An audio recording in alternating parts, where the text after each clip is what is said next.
ದೀಕ್ಷಾ ಇನ್ನೂ ಕೂಡ ಈಗ ನಡೆದ ಘಟನೆಗಳ ಗುಂಗಿನಲ್ಲೇ ಇದ್ಲು. ತನ್ನ ಅರ್ಧಾಂಗಿ ಆದವನು ಹೊರ ಹಾಕದ ಪ್ರೀತಿಯನ್ನು ಅವಳು ಗುರುತಿಸ್ತಿದ್ಲು. ನನಗೆ ಗೊತ್ತು ವಿಕ್ರಮ್ ಅವರೇ, ಆ ಮನಸ್ಸಿನಲ್ಲಿ ಯಾವುದೋ ಒಂದು ಮೂಲೆಯಲ್ಲಿ ಈ ದೀಕ್ಷಾ ಇದ್ದಾಳೆ ಅಂತ. ಆದರೆ ಅಪ್ಪನ ಮೇಲಿನ ದ್ವೇಷ ಮತ್ತು ನಮ್ಮ ಕುಟುಂಬವನ್ನು ಪೂರ್ತಿ ನಾಶಪಡಿಸಬೇಕು ಅನ್ನೋ ಹಾಗೆಯಿಂದಾಗಿ ನನ್ನ ಮೇಲೆ ಮೂಡತೊಡಗಿರುವ ಇಷ್ಟವನ್ನು ಹೃದಯದ ಒಳಗಿನ ಯಾವುದೋ ಮೂಲೆಯಲ್ಲಿ ಕೈದಿಯಾಗಿರಿಸಿದ್ದೀರಿ ನೀವು. ಒಂದಿನ ಆ ಪ್ರೀತಿ ನಿಮಗೆ ತಿಳಿಯದಂತೆ ಹೊರಬರುತ್ತೆ ವಿಕ್ರಮ್ ಅವರೇ. ಆಗ ನಾನು ನನ್ನ ವಿಕ್ರಮ್ನ ದೀಕ್ಷಾ ಆಗಬೇಕು. ಆ ಪ್ರೀತಿಯಲ್ಲಿ ಕರಗಿ ಹೋಗಬೇಕು. ಯುಗಗಳ ಕಾಲ ಬೇಕಾದರೂ ಕಾಯಬಲ್ಲೆ ನಾನು ಅದಕ್ಕಾಗಿ. ಅಷ್ಟರ ಮಟ್ಟಿಗೆ ದೀಕ್ಷಾ ಈಗ ವಿಕ್ರಮ್ ಎಂಬ ನನ್ನ ಮಾತ್ರ ಕೋಪಿಷ್ಠನನ್ನು, ರಾಕ್ಷಸನನ್ನು ಪ್ರೀತಿಸ್ತಿದ್ದಾಳೆ. ಒಂದು ಕಿರಿನಗೆಯೊಂದಿಗೆ ಎದ್ದು ಅವಳು ತಯಾರಾಗಲು ಹೋದಳು. ಇದೇ ಸಮಯದಲ್ಲಿ ವಿಕ್ರಮ್ ಅಡುಗೆ ಮನೆಯಲ್ಲತ್ತಿತ್ತ ಅಲಿತಿದ್ದಾನೆ. ಕೋಪದಿಂದ ನರಗಳು ಬಿಗಿತಿವೆ. ಸ್ವಲ್ಪ ಹೊತ್ತಿನ ಹಿಂದೆ ನಡೆದಿದ್ದನ್ನು ನೆನಪಿಸಿಕೊಂಡಾಗ ಅವನಿಗೆ ಅವನ ಮೇಲೆಯೇ ಕೋಪ ಬಂತು. ವಿಕ್ರಮ್, ನೀನು ಯಾಕೆ ಹೀಗೆ? ಅವಳು ನಿನಗೆ ಯಾರೂ ಅಲ್ಲ ಅಂತ ಮನಸ್ಸಿಗೆ ಹೇಳಿ ಕಲಿಸ್ತಿದ್ರು. ಯಾಕೆ ನೀನು ಅವಳತ್ತ ಹೆಚ್ಚು ಆಕರ್ಷಿತನಾಗ್ತಿದ್ಯಾ? ಒಬ್ಬ ಗಂಡನ ಪ್ರೀತಿಯಿಂದ ನೀನು ಯಾಕೆ ಅವಳನ್ನ ನಿನ್ನತ್ತ ಎಳ್ಕೊಳ್ತಿದ್ಯಾ? ಅವಳು ನಿನಗೆ ಯಾರೂ ಅಲ್ಲ ವಿಕ್ರಮ್. ನಿನ್ನ ಶತ್ರುವಿನ ಮಗಳು. ನಾಳೆ ಬಹುಶಃ ನಿನ್ನ ಕೈಯಿಂದಲೇ ಕೊನೆಯಾಗಬೇಕಾದವಳು. ಅಂಥವಳನ್ನು ನೀನು ಪ್ರೀತಿಸ್ತಿದ್ಯಾ? ಎಂಥ ವಿರೋಧ ಇದು ವಿಕ್ರಮ್ ಅಂತ ಅವನ ಮನಸ್ಸು ಅಪಹಾಸ್ಯ ಮಾಡ್ತು. ಕೊಲ್ಲಲ್ಲ, ನನಗದಕ್ಕೆ ಸಾಧ್ಯ ಇಲ್ಲ. ಆದರೆ ಪ್ರೀತಿ ಇಲ್ಲ, ಅಂಥದ್ದು ನನಗೆ ಅವಳ ಮೇಲಿಲ್ಲ. ನಾನು ಅವಳನ್ನ ದ್ವೇಷಿಸ್ತೀನಿ. ಅವಳು ನನ್ನ ಶತ್ರು ಅಷ್ಟೇ. ಅವಳು ನನಗೆ. ಮನಸ್ಸಿನ ಮೂಲೆಯಲ್ಲಿ ಎಲ್ಲೂ ಯಾರೂ ಕಾಣದಂತೆ ಅವಳನ್ನ ಅಡಗಿಸಿಟ್ಟು ಹೊರಗೆ ಹಾಗಿಲ್ಲ ಅಂತ ಸ್ಥಾಪಿಸಲು ಅವನು ಪ್ರಯತ್ನಿಸ್ತಿದ್ದ. ಸ್ನಾನ ಮುಗಿಸಿ ಬಂದು ಕನ್ನಡಿ ಮುಂದೆ ನಿಂತಾಗ ಯಾಕೋ ಅವಳ ತುಟಿಗಳು ನಾಚಿಕೆಯಿಂದ ಅರಳಿದ್ವು. ಒಂದು ಸಣ್ಣ ಬೊಟ್ಟಿಟ್ಟು ಹಣೆಯಲ್ಲಿ ತನ್ನ ಪ್ರಾಣ ಪ್ರಿಯನಿಗಾಗಿಯೇ ಸಿಂಧೂರವನ್ನು ಧರಿಸಿದ್ಲು. ಕೂದಲನ್ನು ಜಡೆಯಾಗಿ ಹೆಣೆದು ಮತ್ತೊಮ್ಮೆ ಕನ್ನಡಿ ಮುಂದೆ ನಿಂತು ತಿರುಗಿ ಮುರುಗಿ ನೋಡಿದ್ಲು. ಅವಳು ತನ್ನ ಲಂಗವನ್ನು ಸರಿಪಡಿಸಿಕೊಳ್ಳುವಾಗ ಕೈ ತೊಡೆಗೆ ತಗಲಿತು. ಆ ಅಂತ ಅವಳು ನೋವಿನಿಂದ ಉಸಿರು ಎಳೆದ್ಲು. ಹೋ, ಎಂಥ ಚೂಟಿ, ರಾಕ್ಷಸ ಚೂಟಿದ್ದು. ಆದರೂ ಅಪಾರ ಬುದ್ಧಿ ಇವನದು. ನಾನು ಸುಳ್ಳು ಹೇಳ್ತಿದ್ದೀನಿ ಅಂತ ಎಷ್ಟು ಬೇಗ ಕಂಡು ಹಿಡಿದು ಅದರ ಫಲವಾಗಿ ಈ ಚೂಟ್ ಕೂಡ ಕೊಟ್ಟ. ಇವರನ್ನು ಯಾವುದಾದ್ರೂ CBIಗೆ ಸೇರಿಸಬೇಕಿತ್ತು. ಅವಳು ಒಂದೊಂದು ಗುಣಕ್ತಾ ಕೆಳಗಿಳಿದು ಬಂದಳು. ನೇರವಾಗಿ ಅಡುಗೆ ಮನೆಗೆ ಹೋದಳು. ನೋಡುವಾಗ ವಿಕ್ರಮ್ ಏನೋ ಮಾಡ್ತಿದ್ದಾನೆ. ದೇವ್ರೆ, ಇವರು ಬೆಳಗ್ಗೆಯೂ ನನಗೆ ಗಂಜಿ ಕುಡಿಸೋ ಆಲೋಚನೆಯಲ್ಲಿದ್ದಾರಾ? ನನಗೀಗ ಜ್ವರ ಏನಿಲ್ವಲ್ಲ? ವಿಕ್ರಮ್ ತಿರುಗಿ ನೋಡುವಾಗ ತನ್ನನ್ನೇ ನೋಡ್ತಾ ನಿಂತಿರೋ ದೀಕ್ಷಾಳನ್ನು ಕಂಡ. ಏನೋ ಇದ್ದಕ್ಕಿದ್ದಂತೆ ಅವಳ ಮುಖ ನೋಡಲು ಅವನಿಗೆ ಸಂಕೋಚವಾಯಿತು. ಅವನು ಮುಖ ತಿರುಗಿಸಿ ನಿಂತು ಅವಳಿಗೆ ಊಟದ ಕೋಣೆಗೆ ಹೋಗಿ ಕೂತ್ಕೊಳ್ಳೋದಕ್ಕೆ ಹೇಳ್ದ. ಅವಳು ತಿರುಗಿ ನಡೆಯೋ ಅಷ್ಟರಲ್ಲಿ ಏನೋ ನೆನಪಾದಂತೆ ಅವನು ತಿರುಗಿ ಅವಳನ್ನ ಕರೆದ. ಏನೇ? ಅವನು ಅವಳ ಹತ್ರ ಧಾವಿಸಿ ಬಂದ. ದೀಕ್ಷಾ ಹೆದರಿ ಒಂದೇ ಹೆಜ್ಜೆ ಹಿಂದೆ ಹೋದ್ಲು. ಏನೇ, ನಿನಗೆ ಜ್ವರ ಇರುವಾಗ ನೀನು ತಲೆ ಸ್ನಾನ ಮಾಡಿದ್ಯಾ? ಅದು ವಿಕ್ರಮ್ ಅವರೇ, ನನಗೀಗ ಜ್ವರ ಏನಿಲ್ಲ. ಅಷ್ಟೇ ಅಲ್ಲ, ಸ್ನಾನ ಮಾಡ್ತಿದ್ರೆ ಉಸಿರು ಕಟ್ಟಿದಂತಾಗುತ್ತೆ, ಅದಕ್ಕೆ. ಅವಳ ಕೂದಲಿನ ತುದಿಯಿಂದ ಆಗಲೂ ಹನಿ ನೀರು ಕೆಳಗೆ ಬೀಳ್ತಿತ್ತು. ಆಗಲಿ, ಸ್ನಾನ ಮಾಡಿದ್ರೆ ಮರ್ಯಾದೆಯಾಗಿ ತಲೆ ಒರೆಸ್ಕೊಳ್ಳೋದಕ್ಕೆ ಬರಲ್ವಾ? ಇನ್ನು ಈ ನೀರೆಲ್ಲ ತಲೆಗಿಳಿದು ಮತ್ತೆ ಜ್ವರ ಬಂದರೆ ನಿನ್ನನ್ನು ನೋಡ್ಕೊಳ್ಳೋದಕ್ಕೆ ನನ್ನಿಂದ ಆಗೋದಿಲ್ಲ ಅಂತ ಹೇಳಿ ಅವನು ತನ್ನ ಟವಲ್ ತೆಗೆದು ಅವಳ ಕೂದಲನ್ನು ಮತ್ತೊಮ್ಮೆ ಒರೆಸ್ಕೊಟ್ಟ. ದೀಕ್ಷಾಳಿಗೆ ಅವನ ಕೆಲಸ ಕಂಡು ಆಶ್ಚರ್ಯ ಆಯಿತು. ಅವಳು ಬಾಯಿ ತೆರೆದು ಅವನನ್ನೇ ನೋಡ್ತಾ ನಿಂತು ಬಿಟ್ಲು. ಕಪಾಟಿನಿಂದ ಸ್ವಲ್ಪ ಔಷಧಿ ಪುಡಿಯನ್ನು ತೆಗೆದು ತಲೆಯ ಮಧ್ಯಭಾಗಕ್ಕೆ ತಿಕ್ಕೊಟ್ಟ. ಅದನ್ನು ಕಂಡ ತಕ್ಷಣ ದೀಕ್ಷಾಳ ಹಕ್ಕಿಗಳೆಲ್ಲ ಗೂಡು ಬಿಟ್ಟೆಲ್ಲೋ ಓಡ್ ಹೋದ್ವು. ಬಾಯಿ ತೆರೆದು ನಿಂತಿರೋ ಅವಳ ಬಾಯಿಗೆ ಅವನು ಟೋಸ್ಟ್ ಮಾಡಿದ ಒಂದು ಬ್ರೆಡ್ ತುಂಡನ್ನಿಟ್ಟ. ಅವಳಿಗೆ ಆ ಸಮಯದಲ್ಲಿ ಬಹಳ ಮುಜುಗರವಾಯಿತು. ನಾನಿಷ್ಟು ಬಾಯಿ ಬಿಟ್ಟು ನೋಡ್ತಿದ್ದೀನ ದೇವ್ರೇ ಅಂತ ಅವಳು ಅಂದ್ಕೊಂಡ್ಳು. ಪರಸ್ಪರ ಒಟ್ಟಿಗೆ ಕೂತು ಊಟ ಮಾಡುವಾಗಲೂ ಇಬ್ಬರು ಒಬ್ಬರನ್ನೊಬ್ಬರು ನೋಡಲಿಲ್ಲ. ಅವಳಿಗೆ ಆರೋಗ್ಯ ಸರಿ ಇಲ್ಲದ ಕಾರಣ ಅವನು ಆ ದಿನ ಕಚೇರಿಗೂ ಹೋಗಲಿಲ್ಲ. ದೀಕ್ಷಾಳಿಗೆ ವಿಶ್ರಾಂತಿ ತೆಗೆದುಕೊಳ್ಳೋದಕ್ಕೆ ಹೇಳಿ ಅವನು ತಾನೇ ಎಲ್ಲ ಕೆಲಸಗಳನ್ನ ಮಾಡಿಕೊಂಡ. ಮಧ್ಯದಲ್ಲಿ ಯಾವಾಗಲೂ ಆಫೀಸ್ನಿಂದ ತನ್ನ ಸಹಾಯಕ ಅರುಣ್ ಕರೆ ಬಂತು. ಆ ಫೋನ್ನಲ್ಲಿ ಕೇಳಿದ ಮಾಹಿತಿಯು ಅಲ್ಲಿವರೆಗೆ ಶಾಂತವಾಗಿದ್ದ ವಿಕ್ರಮ್ನ ಕೆರಳಿಸ್ತು. ಫೋನ್ ಕಟ್ಟಾದ ತಕ್ಷಣ ಕೈಯಲ್ಲಿದ್ದ ಗಾಜಿನ ಬೌಲನ್ನು ಅವನ ನೆಲಕ್ಕೆ ಎಸ್ದ. ಅದು ಎಲ್ಲೆಡೆ ಚೂರಾಗಿ ಹರಡಿತು. ಅಡುಗೆ ಮನೆಯಿಂದ ಏನೋ ಒಡೆಯೋ ಶಬ್ದ ಕೇಳಿ ಹಾಲ್ನಲ್ಲಿ TV ನೋಡ್ತಿದ್ದ ದೀಕ್ಷಾ ಓಡಿ ಅಲ್ಲಿಗೆ ಹೋದಾಗ ಕೋಪದಿಂದ ನಡುಕ್ತಾ ನಿಂತಿರೋ ವಿಕ್ರಮ್ನನ್ನು ಕಂಡ್ಳು. ನೆಲದ ಮೇಲೆ ಗಾಜಿನ ಚೂರುಗಳು ಚೆಲ್ಲಾಪಿಲ್ಲಿಯಾಗಿ ಬಿದ್ದಿದ್ವು. ದೀಕ್ಷಾ ವೇಗವಾಗಿ ವಿಕ್ರಮ್ನ ಹತ್ರ ಬರಲು ತೊಡಗಿದಾಗ, ಏಯ್, ಎಲ್ಲಿಗೆ ಹಾರ್ಕೊಂಡು ಬರ್ತಿದ್ಯಾ? ನೆಲದ ಮೇಲೆ ಗಾಜಿನ ಚೂರು ಬಿದ್ದಿರೋದು ಕಾಣ್ತಿಲ್ವಾ ಅಂತ ಹೇಳಿ ಅವನು ಆ ಚೂರುಗಳ ಮೇಲೆ ತುಳಿಯುತ್ತಲೇ ಅವಳ ಹತ್ರ ಬಂದ. ಅವನ ಕಾಲಿಗೆ ಆ ಚೂರುಗಳು ಚುಚ್ಚಿ ರಕ್ತ ಬರ್ತಿತ್ತು.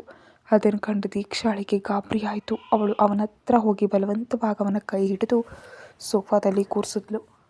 ನಂತರ ಒಳಗೆ ಹೋಗಿ ಚಿಕಿತ್ಸಾ ಪೆಟ್ಟಿಗೆ ಅಂತಂದ್ಲು. ಅವನನ್ನು ಒಮ್ಮೆ ನೋಡದೆ ಅವಳು ನೆಲದ ಮೇಲೆ ಕೂತು ಅವನ ಕಾಲನ್ನು ತನ್ನ ಮಡಿಲ ಮೇಲೆ ಇಟ್ಟುಕೊಂಡ್ಳು. ನಂತರ ಬಹಳ ಜಾಗರೂಕತೆಯಿಂದ ಕಾಲಿನಲ್ಲಿ ಚುಚ್ಚಿದ ಗಾಜಿನ ಚೂರುಗಳನ್ನ ಎಳೆದು ತೆಗೆದ್ಲು. ಆ ಸಮಯದಲ್ಲಿ ಅವಳ ಕಣ್ಣುಗಳು ತುಂಬಿ ಬಂದಿದ್ವು. ಡೆಟಾಲ್ ಹಚ್ಚಿ ಗಾಯವನ್ನು ಸ್ವಚ್ಛಗೊಳಿಸಿ ಔಷಧಿ ಹಚ್ಚಿ ಬ್ಯಾಂಡೇಜ್ ಮಾಡಿದ್ಲು. ಇದೆಲ್ಲ ಮಾಡುವಾಗಲೂ ಅವಳು ತನಗೆ ತಾನೇ ಮಾತನಾಡ್ಕೊಳ್ತಾ ಇದ್ಲು. ಎಂಥ ಒರಟ ಇವನು, ನನ್ನ ಹತ್ರ ಬರಬೇಡ ಅಂಥೇಳಿ ಇವನು ಯಾಕೆ ಅದರ ಮೇಲೆ ತುಳಿದು ಬಂದದ್ದು? ಸ್ವತಃ ನೋವು ಮಾಡ್ಕೊಳ್ಳೋದು ಒಂದು ಹವ್ಯಾಸವೇ ಇವರಿಗೆ. ಬೇರೆಯವ್ರ ಸಂಕಟ ಯಾವುದು ಯಾರಿಗೂ ಕಾಣಲ್ವಲ್ಲ. ಅವಳು ಮೆಲ್ಲಗೆ ಹೇಳ್ತಿದ್ರು. ವಿಕ್ರಮ್ ಎಲ್ಲವನ್ನ ಕೇಳಿಸ್ಕೊಳ್ತಿದ್ದ. ಏನೇ ನೀನೇನು 90 ವರ್ಷದ ಅಜ್ಜಿಯ ಹೀಗೆ ಕೂತ್ಕೊಂಡು ಗುಣಗೋದಕ್ಕೆ? ನಾನೇನು ಹೇಳಲಿಲ್ಲ. ನನ್ನ ಕಾಲಿಗೆ ಚೂರು ಚುಚ್ಚಿದ್ದಕ್ಕೆ ನೀನು ಯಾಕೆ ಕಳ್ತಿದ್ಯಾ? ಇದಕ್ಕಿಂತ ದೊಡ್ಡ ಚೂರುಗಳು ಚುಚ್ಚಿ ಹೃದಯ ಒಡೆಯೋ ನೋವು ಅನುಭವಿಸ್ತವನು ಈ ವಿಕ್ರಮ್. ಅದರ ಮುಂದೆ ಇದೇನೂ ಅಲ್ಲ. ಅವಳೇನೂ ಮಾತಾಡದೆ ಎದ್ದು ಹೋಗೋದಕ್ಕೆ ತೊಡಗೋಷ್ಟರಲ್ಲಿ ಅವನು ಅವಳನ್ನ ಎಳೆದು ತನ್ನ ಮಡಿಲಲ್ಲಿ ಕೂರಿಸ್ದ. ಅಂತಹ ಒಂದು ನಡೆಯನ್ನು ನಿರೀಕ್ಷಿಸದ ಕಾರಣ ಅವಳು ಒಂದು ಕ್ಷಣ ಕಂಗಾಲಾದ್ಲು. ಅವಳು ಭಯದಿಂದ ಅವನನ್ನು ನೋಡಿದ್ಲು. ನಾನು ಯಾಕೆ ಇಷ್ಟೊಂದು ಕೋಪಗೊಂಡೆ ಅಂತ ನೀನು ಯಾಕೆ ಕೇಳ್ತಿಲ್ಲ? ಅದು ಹೆದರಿಕೆಯಿಂದಾಗಿ. ಅವನಿಂದ ಒಂದು ಅಟ್ಟಹಾಸದ ನಗು ಬಂತು. ಯಾಕೆ ದೇವ್ರೆ ಇವನು ಈ ರೀತಿ ನಗ್ತಿದ್ದಾನೆ? ಮಹಾವಿಶ್ವನಾಥನ ಮಗಳಿಗೆ ಹೆದರಿಕೆಯೇ? ಅವನು ವ್ಯಂಗ್ಯವಾಗಿ ಹೇಳ್ದ. ನಿನಗೆ ನಿನ್ನ ಅಣ್ಣ ಅಂದರೆ ತುಂಬ ಇಷ್ಟವಾ? ತಕ್ಷಣ ವಿಕ್ರಮ್ನ ಆ ಪ್ರಶ್ನೆಯನ್ನು ಕೇಳಿ ಅವಳು ಅವನ್ನ ದಿಟ್ಟಿಸಿ ನೋಡಿದ್ಲು. ಹೇಳು ದೀಕ್ಷಾ, ನಿನಗೆ ನಿನ್ನ ಅಣ್ಣ ಅಂದರೆ ತುಂಬ ಇಷ್ಟನಾ? ಹೌದು, ಅಣ್ಣ ನನ್ನ ಜೀವ. ಹೌದಾ, ಹಾಗಾದರೆ ಆ ನೀಚಿನ ಜೀವವನ್ನು ನಾನೀಗ ತೆಗೆದುಕೊಳ್ಳೋದಕ್ಕೆ ಹೋಗ್ತಿದ್ದೀನಿ. ವಿಕ್ರಮನ ಬಾಯಿಂದ ಬಂದ ಮಾತನ್ನು ಕೇಳಿ ದೀಕ್ಷಾ ಶಿಲಿಯಂತೆ ನಿಂತು ಹೋದ್ಲು. ಯಾಕೆ? ನನ್ನನ್ನು ಒಳ್ಳೆಯವನು, ಏನು ಮಾಡಬೇಡಿ ವಿಕ್ರಮ್ ಅವರೇ, ನಾನು ಕಾಲು ಹಿಡ್ಕೋತೀನಿ. ಛೇ, ಒಳ್ಳೆಯವನಂತೆ ಅವನು ನಿನಗೆ ಮಾತ್ರ ಒಳ್ಳೆಯವನು. ಇಂದು ಆ ನೀಚ ನನ್ನ ಆಫೀಸ್ ಸಿಬ್ಬಂದಿ ವೀಣಾ ಎಂಬ ಹುಡುಗಿಯನ್ನು ದಾರಿಯಲ್ಲಿ ತಡೆದು ಬೆದರಿಕೆ ಹಾಕಿದ್ದಾನೆ. ಅವನ ತಂಗಿಯನ್ನು ಬಿಟ್ಟುಕೊಡ್ತಿದ್ರೆ ಅವನು ವೀಣಾಳನ್ನು ಸುಟ್ಟು ಹಾಕೋದಾಗಿ ಹೇಳಿದ್ದಾನೆ. ಅವನಿಗೆ ಯಾರಮ್ಮ ಧೈರ್ಯ ಕೊಟ್ಟಿತ್ತು? ತಾಕತ್ತಿದ್ರೆ ನೇರವಾಗಿ ಬಂದು ಎದುರಿಸೋದಕ್ಕೆ ಹೇಳು. ಅಷ್ಟೇ ಹೊರತು ನನ್ನ ಕಚೇರಿಯಲ್ಲಿ ಕೆಲಸ ಮಾಡೋ ಪಾಪದ ಹುಡುಗಿಯರ ಬಳಿ ತನಗೆ ತೋಚಿದ್ದನ್ನು ಬೊಗಳೋದಲ್ಲ. ಏನೇ ಆಗಲಿ, ಇಂದು ಅವನು ಮಾಡಿದಂತೆ ಇನ್ನು ಮುಂದೆ ಮಾಡೋದಕ್ಕೆ ಅವನಿಗೆ ಅನ್ನಿಸ್ಬಾರ್ದು. ಅದಕ್ಕೆ ಅವನಿಗಿರೋ ಶಿಕ್ಷೆಯನ್ನು ಈ ವಿಕ್ರಮ್ ಜಾರಿಗೆ ತರೋದಕ್ಕೆ ಹೋಗ್ತಿದ್ದಾನೆ. ಬೇಡ ವಿಕ್ರಮ್ ಅವರೇ, ಒಂದು ಬಾರಿ ಅಣ್ಣನನ್ನು ಕ್ಷಮಿಸಿ. ಅಣ್ಣನಿಗಾಗಿ ನಾನು ನಿಮ್ಮ ಕಾಲು ಹಿಡಿತೀನಿ ಪ್ಲೀಸ್. ನೀನು ಹೀಗೆ ಎಷ್ಟೊಂದು ಜನರಿಗಾಗಿ ನನ್ನ ಕಾಲು ಹಿಡಿತೀಯ ದೀಕ್ಷಾ. ತಂದೆಗಾಗಿ, ಅಣ್ಣನಿಗಾಗಿ ನಿನ್ನ ಮೇಲೆ ಕನಿಕರವಾಗ್ತದೆ. ಏನೇ ಆಗಲಿ, ಅವನಿಗಿರೋ ಶಿಕ್ಷೆ ಅದು ನಡೆದೇ ತೀರುತ್ತೆ. ಅದರಲ್ಲಿ ಯಾವುದೇ ಬದಲಾವಣೆ ಇಲ್ಲ ಅಂದೇಳಿ ಅವನು ಕೋಣೆಗೆ ಹೋದ. ದೀಕ್ಷಾಳಿಗೆ ಸ್ವಲ್ಪವೂ ಸಮಾಧಾನ ಇರಲಿಲ್ಲ. ವಿಕ್ರಮ್ ಹೇಳಿದರೆ ಹೇಳಿದಂತೆ ಮಾಡ್ತಾರೆ ಅಂತ ತಿಳಿದಿರೋದ್ರಿಂದ ಅವಳಿಗೆ ಆತಂಕ ಹೆಚ್ಚಾಯಿತು. ತನಗಿರೋ ಒಬ್ಬನೇ ಒಬ್ಬ ಸೋದರನ ಕಳ್ಕೊಳ್ಳೋದನ್ನು ಅವಳಿಗೆ ಆಲೋಚಿಸೋದಕ್ಕೂ ಕೂಡ ಸಾಧ್ಯವಾಗ್ತಿರಲಿಲ್ಲ. ಇನ್ನೊಮ್ಮೆ ವಿಕ್ರಮ್ ಅವರಲ್ಲಿ ಬೇಡ್ಕೊಳ್ಳೋಣವಾ? ಬೇಡ, ಪ್ರಯೋಜನ ಇಲ್ಲ. ಸಂಕಟ ತಡ್ಕೊಳ್ಳಲು ಆಗ್ತಾ ಇಲ್ಲ. ಸಮಾಧಾನ ಮಾಡಲು ಯಾರೂ ಇಲ್ಲ.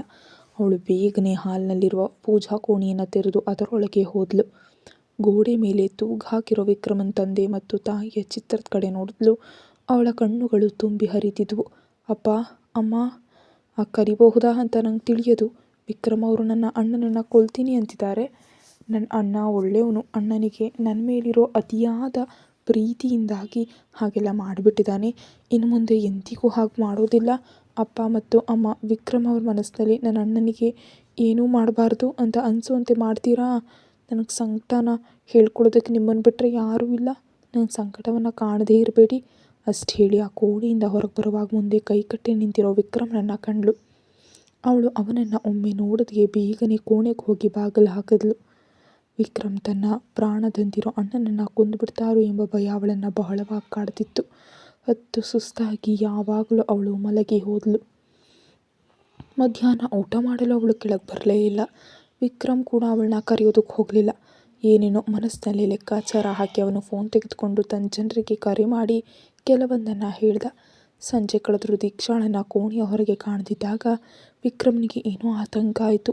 ಅವನ ಮೇಲೆ ಹೋಗಿ ಬಾಗಿಲನ್ನು ಬಲವಾಗಿ ತರ್ತಾ ಸ್ವಲ್ಪ ಸಮಯದ ನಂತರ ಅವಳು ಬಾಗಿಲು ತೆರೆದ್ಲು. ಹೊತ್ತು ಪೂರ್ತಿ ಸುಸ್ತಾಗಿದ್ಲು ಅವಳು ವಿಕ್ರಮನ ಹತ್ತಿರ ಹೋದ್ಲು. ಕೊನೆಯದಾಗಿ ಆ ಮುಖವನ್ನಾದರೂ ನನಗೆ ಒಮ್ಮೆ ತೋರಿಸ್ತೀರಾ? ನಾನು ಒಮ್ಮೆ ನೋಡ್ಲಾ ನನ್ನ ಅಣ್ಣನನ್ನು ಅಂದು ಹೇಳಿ ಬಿಕ್ಕಿ ಬಿಕ್ಕಿ ಅಳ್ತಾ ಅವಳು ನೆಲದ ಮೇಲೆ ಕೂತ್ಲು. ಅವನು ಅವಳ ಫೋನನ್ನು ಅವಳತ್ತ ಚಾಚ್ದ. ನಿನಗೆ ಬೇಕಿದ್ದರೆ ನಿನ್ನ ಮನೆಗೆ ಕರೆ ಮಾಡು, ಅದು ಕೂಡ ಕೇವಲ 10 ನಿಮಿಷ ಅಷ್ಟು ಹೇಳಿ ಫೋನ್ ಅವಳ ಮುಂದೆ ಹಾಕಿ ಅವನು ಹೊರಗೆ ಹೋದ. ದೀಕ್ಷಾಳಿಗೆ ಮೈ ಎಚ್ಚರ ತಪ್ಪಿದಂತ ಅನ್ನಿಸ್ತು. ಮನೆಗೆ ಕರೆ ಮಾಡಿದಾಗ ಅಲ್ಲಿಂದ ಕೇಳಿಬರೋ ಸುದ್ದಿ ಶುಭವಾಗಿರಲು ಸಾಧ್ಯವಿಲ್ಲ. ತನಗದನ್ನು ಸಹಿಸೋದಕ್ಕಾಗದು ಅನಿಸಿದ್ರು ಧೈರ್ಯ ಮಾಡಿ ಅವಳು ಫೋನ್ ತೆಗೆದುಕೊಂಡು ಅಮ್ಮನ ನಂಬರ್ಗೆ ಕರೆ ಮಾಡಿದ್ಲು. ಹಲೋ ದಚ್ಚು. ಅಮ್ಮ. ಅಣ್ಣ. ಏನಮ್ಮ ಮಗಳೇ, ನೀನು ಯಾಕೆ ಅಳ್ತಿದ್ಯಾ? ನನ್ನ ಅಣ್ಣ ಎಲ್ಲಿದ್ದಾನೆ? ಅವನಿಗೇನಾಯಿತು? ಅವನಿಗೇನಾಗಲು? ಅವನಿಗೋ ಇಲ್ಲಿ ಕೂತು ಕಾರ್ಟೂನ್ ನೋಡ್ತಿದ್ದಾನೆ. ಕಾರ್ಟೂನ್ ನೋಡ್ತಿದ್ದಾನಾ? ಹಾಗಾದರೆ ಅವನಿಗೆ ಏನೂ ಆಗಿಲ್ವಾ? ದಚ್ಚು, ನೀನು ಏನೇನು ಹೇಳ್ತಿದ್ಯಾ? ಅವನಿಗೇನಾಯಿತು ಅಂತ? ನೀನು ಯಾವುದಾದ್ರೂ ಕನಸು ಕಂಡ್ಯಾ? ಹಾಂ, ನಾನು ಒಂದು ಕನಸು ಕಂಡು ಹೆದರಿಬಿಟ್ಟೆ. ಅಮ್ಮ, ಫೋನ್ ಸ್ವಲ್ಪ ಅಣ್ಣನಿಗೆ ಕೊಡು. ದಚ್ಚು ಮಗಳೇ, ಹೇಗಿದೆಯಾ ಮಗು? ಚೆನ್ನಾಗಿದ್ದೀನಿ. ನೀನು ನನ್ನ ಪೂರ್ತಿ ಭಯಪಡಿಸ್ಬಿಟ್ಟಿಯಲ್ಲ. ಏನೇ ದಚ್ಚು ನೀನು ಹೇಳ್ತಿರೋದು? ಜಾಸ್ತಿ ಆಟ ತೋರಿಸ್ಬೇಡ. ನೀನು ಇಂದು ಆ ರಾಕ್ಷಸನ ಕಚೇರಿ ಹುಡುಗಿನ ದಾರಿಯಲ್ಲಿ ತಡೆದು ಬೆದರಿಕೆ ಹಾಕಿದ್ಯಂತೆ ಅಂತ ಕೇಳಿದ್ನಲ್ಲ. ಅದು ಮತ್ತೆ ನಿನ್ನ ಒಮ್ಮೆ ನೋಡಲು ಅಥವಾ ಮಾತಾಡಲು ಸಾಧ್ಯವಾಗದ ಕೋಪವನ್ನು ಅಲ್ಲಿ ತೀರಿಸ್ಕೊಂಡೆ. ಅದಕ್ಕೊಬ್ಬ ಪಾಪದ ಹುಡುಗಿ ಹತ್ರನ ನೀನು ಕೋಪ ತೋರಿಸ್ಬೇಕಿತ್ತು? ಹಾಂ, ಸಾರಿ ದಚ್ಚು, ಅಂದಿನ ಮನಸ್ಥಿತಿಯಲ್ಲಿ ನಾನು.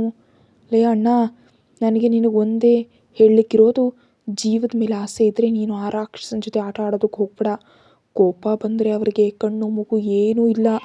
ಮತ್ತು ಗಟ್ಟಿಯಾದ ಕಬ್ಬಿಣದ ಪೆಟ್ಟಿನಂಥ 2 ಕೈಗಳಿವೆ. ಅದರಿಂದ ಒಂದು ಏಟು ಬಿದ್ದರೆ ಸಾಕು, ಆಮೇಲೆ ಸುತ್ತಮುತ್ತ ಇರೋದು ಏನೂ ಕಾಣಲ್ಲ. ಮಿನುಗೋ ನಕ್ಷತ್ರಗಳು ಮಾತ್ರ ಕಾಣುತ್ತವೆ. ಸಂಕ್ಷಿಪ್ತವಾಗಿ ಹೇಳೋದಾದರೆ ನಕ್ಷತ್ರ ಕಾಣ್ತೀಯಾ? ಅದಕ್ಕೆ ಈ ಕೆಲಸವನ್ನು ಇಲ್ಲಿಗೆ ಬಿಟ್ಬಿಡು. ನನಗೆ ಸಾಧ್ಯ ಇಲ್ಲ ನಿನ್ನ ತಲೆ ಹತ್ರ ಕೂತು ಅಳೋದಕ್ಕೆ. ಅದ್ಯಾಕಮ್ಮ ಹಾಗಂತೀಯ? ಓ ದಡ್ಡ, ನಿನ್ನನ್ನು ಅವರು ಮುಗಿಸಿದ್ರೆ ನಿನ್ನ ತಲೆ ಹತ್ರ ಕೂತು ನಾನು ಎದೆ ಪಡ್ಕೊಂಡು ಅಳಬೇಕಲ್ವಾ? ನನಗದೆಲ್ಲ ಆಗಲ್ಲ, ಹೇಳಿಬಿಟ್ಟಿದ್ದೀನಿ. ದಚ್ಚು ಮಗಳೇ, ನೀನು ಹೀಗೆ ತಮಾಷೆ ಮಾಡ್ತಿದ್ರು ಒಳಗೆ ಎಷ್ಟು ಸಂಕಟ ಅನುಭವಿಸ್ತಿದೆಯಾ ಅಂತ ಈ ಅಣ್ಣನಿಗೆ ಗೊತ್ತು. ನನ್ನ ತಂಗಿಯಲ್ಲಿ ಅವನ ಕಿರುಕುಳವನ್ನೆಲ್ಲ ಅನುಭವಿಸಿರೋದನ್ನು ನೋಡೋದಕ್ಕೆ ನನಗೆ ಆಗ್ತಾ ಇಲ್ಲ. ಏನಣ್ಣ ನೀನು ಹೇಳ್ತಿರೋದು? ನನಗಂಥ ತೊಂದರೆ ಏನಿಲ್ಲ. ಆಗಾಗ ಅವರ ಬಾಯಲ್ಲಿನ ಹಸಿ ಬಿಸಿ ಬೈಗುಳ ಕೇಳ್ತೀನಿ. ಆಗಾಗ 2 ಪೆಟ್ಟುಗಳು ಸಿಗುತ್ತವೆ ಅಷ್ಟೇ. ಆ ಮನುಷ್ಯ ಒಳ್ಳೆಯವನು. ನನಗೆ ಅವ್ರನ್ನ ಕಂಡ್ರೆ ತುಂಬ ಹೆದರಿಕೆ. ಹೋ, ಹಾಗಾಗಿ ಅವರು ನಿನ್ನ ಕೈದಿಯಾಗಿಟ್ಟಿರೋದು. ಜಾಸ್ತಿ ಹೊಗಳದೆ ಫೋನ್ ಇಡು. ಸ್ವಲ್ಪ ಸಮಯ ಅಣ್ಣ ಮತ್ತು ತಂಗಿ ಅವರದ್ದೇ ಲೋಕದಲ್ಲಿ ಮುಳುಗಿದ್ರು. ಅಲ್ಲಿವರೆಗೆ ಅನುಭವಿಸಿದ ಆತಂಕ ಎಲ್ಲ ಕ್ಷಣ ಮಾತ್ರದಲ್ಲಿ ಮಾಯವಾಯಿತು. ಸಂತೋಷದಿಂದ ಫೋನ್ ಕಟ್ ಮಾಡಿ ತಿರುಗಿ ನೋಡುವಾಗ ಬಾಗಿಲೆ ಹೊರಗೆ ಕೈಕಟ್ಟೆ ನಿಂತಿದ್ದಾನೆ ವಿಕ್ರಮ್. ದೇವರೇ, ಮನುಷ್ಯ ಇಲ್ಲೇ ಇದ್ದಾರಾ? ಒಂದು ಕ್ಷಣ ಅವಳ ಕಣ್ಣುಗಳು ಸಂತೋಷದಿಂದ ಅರಳಿದ್ವು. ತನ್ನ ಅಣ್ಣನನ್ನು ಜೀವಂತವಾಗಿಬಿಟ್ಟಿದ್ದಕ್ಕೆ ಅವಳಿಗೆ ಅವನ ಮೇಲೆ ವಿಪರೀತ ಪ್ರೀತಿ ಅನ್ನಿಸ್ತು. ಅವಳು ಓಡಿ ಹೋಗಿ ಅವನ ಕೆನ್ನೆ ಮೇಲೆ ಗಟ್ಟಿಯಾಗಿ ಮುತ್ತು ನೀಡಿದ್ಲು. ಅವಳ ಈ ಹಠಾತ್ ನಡೆಯಿಂದ ವಿಕ್ರಮ್ ಪೂರ್ತಿ ದಂಗಾಗಿ ಹೋದ. ಮುತ್ತು ನೀಡಿದ ನಂತರವೇ ಅವಳಿಗೆ ಅರಿವಾಗಿದ್ದು ತಾನು ಏನು ಮಾಡಿದೆ ಎಂದು. ಅವಳು ಪೂರ್ತಿ ಗಲಿಬಿಲಿಗೊಂಡ್ಳು. ಅವನನ್ನು ನೋಡುವ ಶಕ್ತಿ ಅವಳಲ್ಲಿ ಇರಲಿಲ್ಲ. ಅವನು ಅವಳ ಕಡೆ ನಡೆದ. ಅದಕ್ಕೆ ತಕ್ಕಂತೆ ಅವಳು ಹಿಂದೆ ನಡೆದು ಕೊನೆ ಗೋಡೆಗೆ ತಗಲಿ ನಿಂತಳು. ಅವನು ಅವಳ 2 ಬದಿಯಲ್ಲಿ ಕೈಗಳನ್ನ ಗೋಡೆಗೆ ಊರಿ ನಿಂತ. ನಾನು ತಕ್ಷಣ ಅಣ್ಣನಿಗೆ ಏನೂ ಹೇಳೋಕ್ಕಾಗಲಿಲ್ಲ ಅಂತ ತಿಳಿದಾಗ ಸಂತೋಷದಿಂದ ಮಾಡಿಬಿಟ್ಟೆ. ಸಾರಿ. ನನಗೆ ಗೊತ್ತಿತ್ತು ವಿಕ್ರಮ್ ಅವರೇ, ನೀವು ನನ್ನ ಕಣ್ಣೀರನ್ನು ಕಾಣದೇ ಇರೋದಿಲ್ಲ ಅಂತ. ಯಾರು ಹೇಳಿದ್ರು ನಿನ್ನ ಕಣ್ಣೀರು ಕಂಡಿದ್ದಕ್ಕೆ ನಾನು ಅವನ್ನ ಏನೂ ಮಾಡದೆ ಬಿಟ್ಟೆ ಅಂತ? ಅಲ್ಲಿ ನೀನು ತಪ್ಪು ತಿಳಿದೆ. ಈ ವಿಕ್ರಮನ ಲೆಕ್ಕದ ಪುಸ್ತಕದಲ್ಲಿ ಅವನಿಗೆ ಇನ್ನೂ ಸಮಯ ಬಂದಿಲ್ಲ. ಅದಕ್ಕಾಗಿ ನಾನು ಅವನನ್ನು ಏನೂ ಮಾಡದೆ ಬಿಟ್ಟಿದ್ದು ಅಷ್ಟೇ ಹೊರತು ನೀನು ಅಳು ಕಂಡಿದ್ದಕ್ಕಲ್ಲ. ಅರ್ಥ ಆಯಿತಾ? ಅವಳು ಆಯಿತು ಅಂತ ತಲೆ ಆಡಿಸಿದ್ಲು. ಇನ್ನು ನನಗೆ ಮುತ್ತು ಕೊಟ್ಟಿದ್ದಕ್ಕೆ ನಿನಗೆ ನಾನೇನಾದರೂ ಕೊಡಬೇಕಲ್ವಾ? ಬದಲಿ ಅದೇ ಈ ವಿಕ್ರಮನ ನೀತಿ. ಅಷ್ಟು ಹೇಳಿ ಅವನು ಅವಳಿಗೆ ಮತ್ತಷ್ಟು ಹತ್ತಿರವಾಗಿ ನಿಂತ. ಅವಳಿಗೆ ಮೈಯೆಲ್ಲ ಮಿಂಚು ಹರಿದಂತ ಅನ್ನಿಸ್ತು. ಅವನ ಬಿಸಿ ಉಸಿರು ಕುತ್ತಿಗೆಗೆ ತಗಲಿದ ತಕ್ಷಣ ಅವಳು ನಡಗಿದ್ಲು. ಅವನ ಗಡ್ಡ ಮತ್ತು ಮೀಸೆ ಕುತ್ತಿಗೆ ಕಿಚಿ ಇಟ್ಟವು. ಅವನ ಹಲ್ಲುಗಳು ಅವಳ ಕುತ್ತಿಗೆ ಹತ್ತಿರ ಮೂಡಿದವು. ಅವನನ್ನು ಬಿಗಿಯಾಗಿ ಹಿಡ್ಕೊಂಡ್ಳು. ಸುದೀರ್ಘವಾದ ಒಂದು ಮುತ್ತಿನ ನಂತರ ಅವನು ತನ್ನ ಹಲ್ಲಿನ ಗುರುತನ್ನು ಅವಳ ಕುತ್ತಿಗೆ ಮೇಲೆ ಮೂಡಿಸ್ದ. ಅವಳಿಂದ ದೂರ ಸರಿದಾಗಲೂ ಅವಳು ಒಂದು ಮಾಯಾ ಲೋಕದಲ್ಲಿದ್ದಂತೆ ನಿಂತಿದ್ದಾಳೆ. ಏನಾಯಿತು? ಆಯಿತು, ಇನ್ನು ಕನಸು ಕಾಣ್ತಾ ನಿಲ್ಲದೆ ಕೆಳಗೆ ಬಂದು ಏನಾದರೂ ತಿನ್ನೋದಕ್ಕೆ ತಯಾರಿ ನೋಡು. ಅಷ್ಟು ಹೇಳಿ ಅವನು ಕೆಳಗೆ ಹೋದ. ದೀಕ್ಷಾಳ್ ತುಟಿಯಲ್ಲಿ ಸುಂದರವಾದ ನಗು ಹರಡಿತು. ತನ್ನ ಪ್ರಾಣಪ್ರಿಯ ನೀಡಿದ ಆ ಪುಟ್ಟ ನೋವನ್ನು ಅವಳು ಬೆರಳುಗಳಿಂದ ಸವರಿದ್ಲು. ಪ್ರೀತಿಯಾಗಿದೆ ವಿಕ್ರಮ್ ಅವರೇ. ತೀವ್ರವಾದ ಪ್ರೀತಿ. ರಾತ್ರಿ ತಿನ್ನಲು ಚಪಾತಿ ಲಟ್ಟಿಸ್ತಿದ್ದಾಳೆ ದೀಕ್ಷಾ. ಆಗಲೇ ತನ್ನ ಫೋನ್ ಅಡುಗೆ ಮನೆಯ ಮೇಜಿನ ಮೇಲೆ ಇರೋದನ್ನು ಅವಳು ಕಂಡ್ಳು. ಇದೇ ಸರಿಯಾದ ಸಮಯ ಅಂತ ಅವಳು ತನ್ನ ಫೋನ್ ತೆಗೆದುಕೊಂಡು ಅದರಲ್ಲಿ ಇನ್ಸ್ಟಾಗ್ರಾಮ್ ತೆರೆದು ಒಂದು ರೀಲ್ ಮಾಡೋ ಆಲೋಚನೆಯಲ್ಲಿದ್ಳು. ಎಷ್ಟೊಂದು ವೀಡಿಯೋ ಮಾಡ್ತಿದ್ದವಳು. ನಾನೀಗ ವೀಡಿಯೋ ಕೂಡ ಇಲ್ಲ. ಏನು ಹೇಳೋದು, ನನ್ನ ಮುದ್ದಿನ ಫೋನ್ ಕೂಡ ಮುಟ್ಟೋದಕ್ಕಾಗದ ಪರಿಸ್ಥಿತಿ ಬಂತು. ನನ್ನ ದುರ್ಗತಿ. ಅಭಿಮಾನಿಗಳೆಲ್ಲ ಸಂಕಟ ಪಡ್ತಿರ್ಬೋದು ನಾನು ಕಾಣಿಸ್ತಿಲ್ಲ ಅಂತ. ಆ ದೂರಿಗಾದರೂ ಒಂದು ತೆರೆ ಎಳೆಯೋಣ. ಹಾಡು ಮಾಡಲೋ ಅಥವಾ ಡೈಲಾಗ್ ಮಾಡಲೋ, ಒಂದೊಳ್ಳೆ ರೊಮ್ಯಾಂಟಿಕ್ ಹಾಡನ್ನೇ ಮಾಡೋಣ. ಅವಳು ಬಟ್ಟೆಯನ್ನೆಲ್ಲ ಸರಿಪಡಿಸ್ಕೊಂಡು ವಿಡಿಯೋ ಮಾಡಲು ಶುರು ಮಾಡಿದ್ಲು.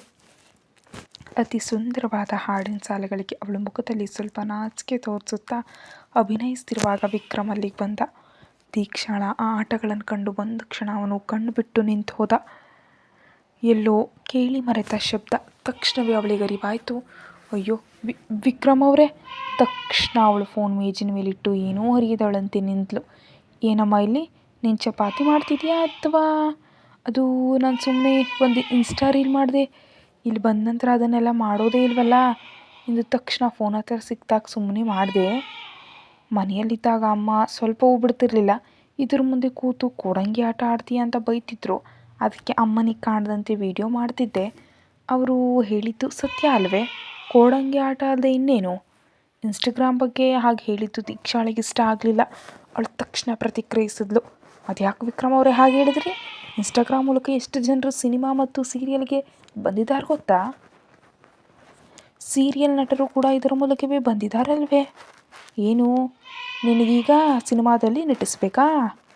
ಅದು ಮತ್ತೆ ನನಗೇನು ದೊಡ್ಡ ಆಸೆಗಳಿಲ್ಲ. ನಮ್ಮ ಧ್ರುವ ಸರ್ಜಾ ಅವ್ರ ನಾಯಕಿಯಾಗಿ ನಟಿಸ್ಬೇಕು ಅಷ್ಟೇ, ಸಿಂಪಲ್. ಯಾರ ನಾಯಕಿ? ಧ್ರುವ ಸರ್ಜಾ. ಅದು ನೀನು. ನಿನ್ನ ಜೊತೆ ನಟಿಸೋದಕ್ಕಿಂತಲೂ ಉತ್ತಮವಾಗಿ ಅವರು ನಟಿಸೋದನ್ನೇ ಬಿಡೋದು ಒಳ್ಳೆಯದು. ನನ್ನ ಅಷ್ಟೊಂದು ಕಡೆಗಣಿಸ್ಬೇಡಿ. ಇನ್ಸ್ಟಾಗ್ರಾಮ್ನಲ್ಲಿ ನಾನು ಸ್ವಲ್ಪ ಫೇಮಸ್. ನನಗೂ ಕೂಡ ಸುಮಾರು ಅಭಿಮಾನಿಗಳಿದ್ದಾರೆ. ಹಾಗೆ ಫೇಮಸ್ ಆಗ್ತಿರುವಾಗಲೇ ಆ ಚೀನಾ ಆಫ್ ಅನ್ನನ್ನು ನಿಲ್ಲಿಸ್ಬಿಟ್ರು. ಆಮೇಲೆ ನಾನು ಇನ್ಸ್ಟಾ ಮತ್ತು ಈ ಥರ ಕಡೆ ವೀಡಿಯೋ ಹಾಕಿ ನನ್ನ ಸಂಕಟ ತೀರಿಸ್ಕೊಂಡೆ. ನೋಡು, ಒಂದು ವಿಷಯ ಹೇಳ್ಬಿಡ್ತೀನಿ. ಈಗ ಮಾಡಿದ್ದು ಮಾಡಿದೆ. ಇನ್ನು ಮುಂದೆ ಏನಾದರೂ ಈ ಕೆಲಸ ಮಾಡಿದ್ರೆ ಇದನ್ನು ಎಷ್ಟು ಪುಡಿ ಮಾಡ್ತೀನಿ ಕೇಳ್ತೆ? ಅಷ್ಟು ಹೇಳಿ ಅವನು ತಿರುಗಿ ನಡೆದ. ಈ ರಾಕ್ಷಸ! ಅಷ್ಟು ಹೇಳಿ ಮೇಜಿನ ಮೇಲಿದ್ದ ಚಪಾತಿ ಲಟ್ಟಡಿಕೆಯನ್ನು ತೆಗೆದು ವಿಕ್ರಮನಿಗೆ ಎಸೆಯುವಂತೆ ನಟನೆ ಮಾಡುವಾಗ ಮತ್ತು ವಿಕ್ರಮ್ ತಿರುಗಿದ್ದು ಎರಡೂ ಏಕಕಾಲಕ್ಕೆ ನಡೀತು. ದೇವರೇ, ಸಿಕ್ಬಿದ್ದೆ. ಈ ರಾಕ್ಷಸ ಕಂಡಿಡ್ಬಿಟ್ನಲ್ಲ. ಅವಳು ಲಟ್ಟಣಿಗೆ ಹಿಡಿದು ನಿಂತಿರೋ ನೋಟ ಕಂಡು ಅವನಿಗೆ ಒಂದು ತುಂಟಾಟ ತೋರ್ತು. ಅವನು ತಕ್ಷಣವೇ ಅವಳಿಗೆ ಸ್ಟ್ಯಾಚ್ಯೂ ಅಂತ ಹೇಳ್ದ. ದೇವರೇ, ಮತ್ತೆ ಸಿಕ್ಬಿದ್ದೆ. ಈ ರಾಕ್ಷಸ ಯಾಕೆ ನನ್ನ ಹೀಗೆ ಸ್ಟ್ಯಾಚ್ಯೂ ಮಾಡಿ ನಿಲ್ಲಿಸ್ತಾ? ವಿಕ್ರಮ್ ಅವಳ ಹತ್ರ ನಡೆದು ಬಂದು ಅವಳ ಪಕ್ಕದಲ್ಲಿ ನಿಂತ. ಮೆಲ್ಲನೆ ಅವಳ ಕಿವಿ ಹತ್ತಿರ ಬಂದು ಪಿಸುಗುಡ್ತಾ, ದೀಕ್ಷಾ, ನೀನೀಗ ನನ್ನ ಪ್ರತಿಮೆ. ಅಂದರೆ ನಿನ್ನ ತಲೆಯಿಂದ ಕಾಲಿನವರೆಗೆ. ಅಷ್ಟೇ ಯಾಕೆ ನಿನ್ನ ಒಂದೊಂದು ರೋಮವೂ ಅಲುಗಾಡಬಾರ್ದು. ಅವಳು ದಯನೀಯವಾಗಿ ಅವನನ್ನು ನೋಡಿದ್ಲು. ಅವನು ಹೀಗೆ ಹತ್ರ ನಿಂತಾಗ ತನ್ನ ಮೈ ಪೂರ್ತಿ ಸೋತು ಹೋದಂತ ಅವಳಿಗೆ ಅನ್ನಿಸ್ತು. ಕೈ ಎತ್ತಿ ಹಿಡಿದು ನಿಂತಿರೋದ್ರಿಂದ ಅವಳ ಲಂಗದ ಸೊಂಟದ ಭಾಗ ಸ್ವಲ್ಪ ದೂರ ಸರಿದಿದೆ. ವಿಕ್ರಮ್ ಅವಳನ್ನ ಪೂರ್ತಿಯಾಗಿ ಒಮ್ಮೆ ನೋಡ್ದ. ಅವನು ಅವಳ ಕುತ್ತಿಗೆ ಹತ್ತಿರ ಒಮ್ಮೆ ಊದ್ದ. ದೀಕ್ಷಾಳಿಗೆ ಉಸಿರು ನಿಂತು ಹೋದಂತ ಅನ್ನಿಸ್ತು. ಅವಳ ಹೊಟ್ಟೆ ಮೇಲೆ ಅಂಟ್ಕೊಂಡಿರೋ ಬೆವರಿನ ಹನಿಗಳನ್ನ ಕಂಡಾಗ ವಿಕ್ರಮನಿಗೆ ಮತ್ತೆ ತುಂಟಾಟ ತೋರ್ತು. ಅವನು ನೆಲದ ಮೇಲೆ ಮೊಣಕಾಲು ಊರಿ ಕೂತು ಅವಳ ಹೊಟ್ಟೆ ಭಾಗಕ್ಕೆ ಊದ್ದ. ಅವನ ಬಿಸಿ ಉಸಿರು ಹೊಟ್ಟೆಗೆ ತಗಲಿದ ತಕ್ಷಣ ಮೈಯೆಲ್ಲ ನಡಕ್ತು. ಆದರೂ ಅವಳು ಹಾಗೆ ನಿಂತಿದ್ಲು. ಅವನು ತನ್ನ ಮೀಸೆಯಿಂದ ಆ ಹೊಟ್ಟೆ ಮೇಲೆ ಒಮ್ಮೆ ಸವರ್ದ. ಅವಳ ಕೈಯಿಂದ ಲಟ್ಟಣಿಗೆ ಜಾರಿ ನೆಲಕ್ಕೆ ಬಿದ್ದು. ಯಾಂತ್ರಿಕವಾಗಿ ಅವಳ ಕೈಗಳು ಅವನ ಭುಜದ ಮೇಲೆ ಒತ್ತದ್ವು.